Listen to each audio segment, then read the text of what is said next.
Good morning.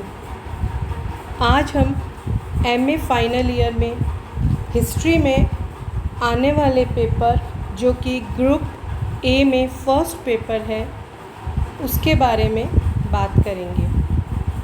यह प्राचीन भारत से संबंधित है और इस पेपर में आने वाला विषय जिसके बारे में हम पढ़ेंगे, जो टॉपिक है हमारा, वह है शुंग वंश।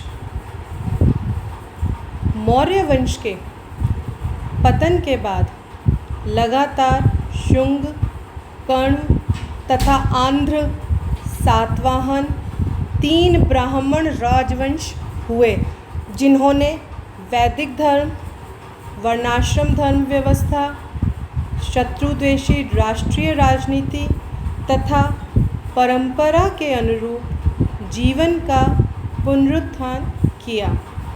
अतः मौर्योत्तर काल वैदिक प्रतिक्रिया व पुनरुत्थान का काल कहा जाता है। प्राचीन भारत इतिहास की 500 वर्षों की अवधि निसंदेह पूर्वकालीन मौर्य काल से अपने चरित्र में भिन्न थी। राजनीतिक अस्थिरता के कारण अनेक इतिहासकार इस अवधि को अंधकार युग कहकर अंकित करते हैं। भारतीय इतिहास में यह एक अत्यंत आकर्षक तथा जटिल कालखंड है। राजनीतिक सत्ता का मगध क्षेत्र से पश्चिमवर्ती क्षेत्र में हस्तांतरित होना, संपूर्ण भारतीय उपमहाद्वीप में नगरीय जीवन का व्यापक विस्तार, दक्कन तथा सुदूर दक्षिण में पहली बार राज्य आधारित समाज की प्रस्थापना, कारीगरी तथा विविध पेशों की संख्या तथा उत्पादन का अद्वितीय विस्तार, विदेशी व्यापार में असामान्य प्रगति, स्थापत्य तथा मूर्ति शिल्प के नए सृजनात्मक पहलू जैसे कि मथुरा कला, गांधार कला, आंध्र कला इत्यादि। इसके अलावा विविध स्रोत सामग्री, ये जो स्रोत सामग्री है इसमें मुख्य रूप से इस कालखंड में सिक्कों पर आधारित इतिहास को जानने की कई सामग्रियां हमें मिली हैं। ये सब इस कालखंड की विशेषताएं रही हैं जो कि इसे संकटमय काल नाम देने का तर्कपूर्ण कटाक्ष करती हैं। अब सबसे पहले बात की जाए कि शुंग वंश जो है इसका क्या कालखंड, इसका समय जो है वो कब से कब तक रहा था। तो शुंग वंश का जो शासन काल है वह 184 ईसा पूर्व से 75 ईसा पूर्व तक रहा था।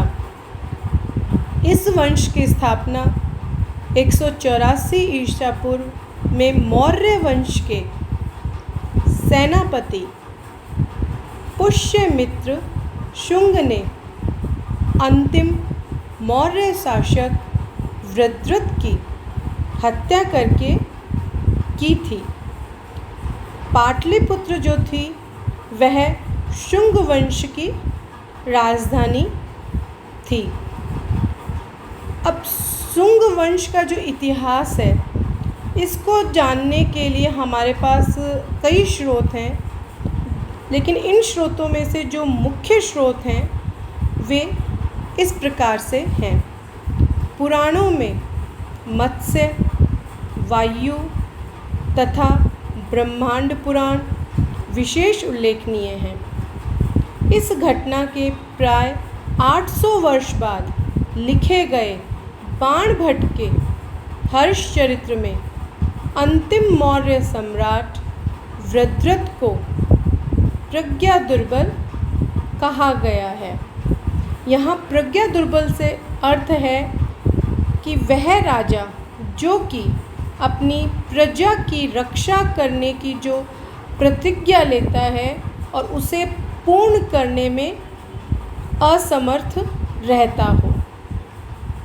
गार्गी संहिता, पतंजलि का महाभाष्य, कालिदास का मालविकाग्निमित्र, मेरुतुंग की थेरावली, हरिवंश, दिव्यावदान अन्य साहित्यिक स्रोत हैं।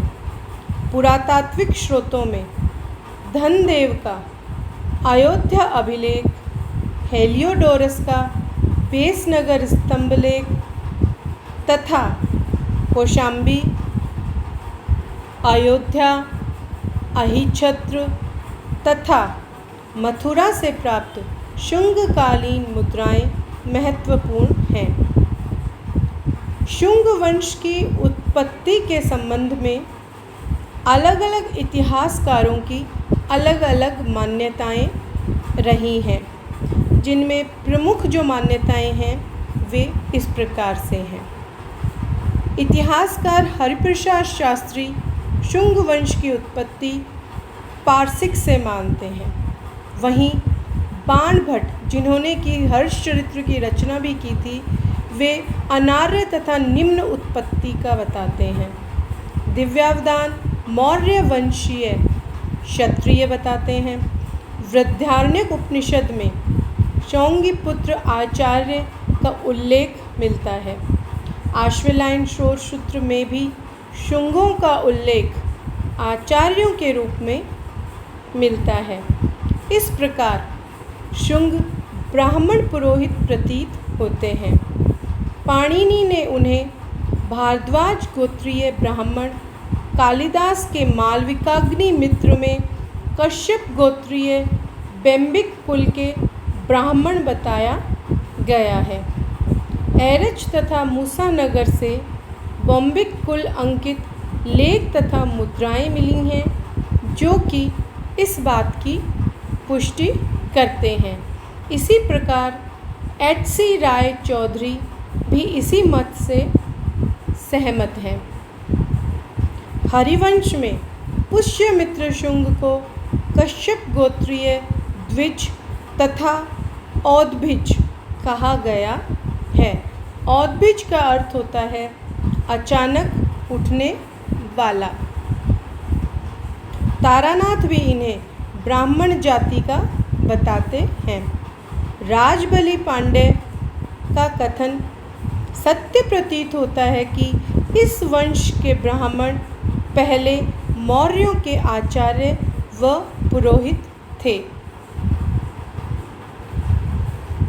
पुष्यमित्र शुंग जो हैं, ये पहले मौर्यों के अधीन अवंती के प्रशासक थे।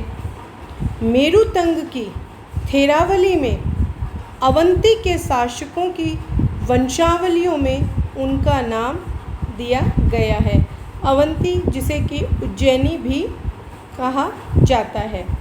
हर्षचरित्र में विवरण मिलता है कि अनार्य सेनानी अर्थात पुष्यमित्र ने सेना दिखाने के बहाने अपने प्रज्ञा दुर्बल स्वामी वृत्रथ की हत्या कर दी थी। यह मंत्रियों द्वारा नए राजवंश की स्थापना का प्रारंभ था, जो कालांतर में कर्ण, आंध्र, गुप्त आदि वंशों की भी परंपरा बन गई।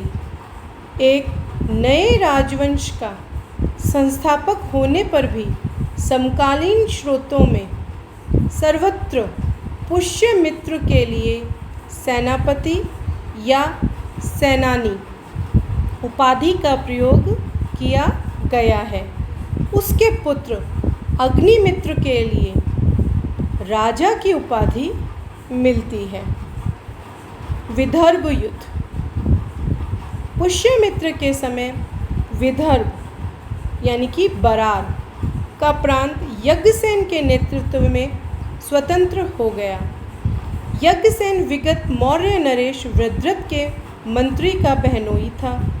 यज्ञसेन को शुंगों का प्रकृत्य मित्र यानी कि स्वाभाविक शत्रु कहा गया है।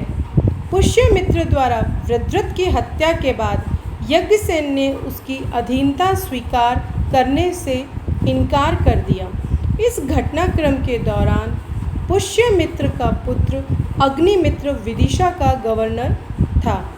उल्लेखनीय है कि पश्चिम के प्रांतों पर पूरा अधिकार बनाए रखने के लिए पुष्यमित्र ने विदिशा को अपनी दूसरी राजधानी बनाया था। यज्ञसेन का चचेरा भाई तथा प्रतिद्वंदी माधवसेन अग्निमित्र का मित्र था। इसी प्रतिद्वंद्विता के चलते यज्ञसेन ने माधवसेन को बंदी बना लिया। तत्काल अग्निमित्र ने विदर्भ पर आक्रमण कर यज्ञसेन को परास्त कर विदर्भ को 2 भागों में बांट दिया और वर्धा नदी को मध्य सीमा मान लिया गया। एक भाग यज्ञसेन के अधीन तथा दूसरा भाग माधवसेन को मिला। यह युद्ध 184 ईसा पूर्व के आसपास ही लड़ा गया था।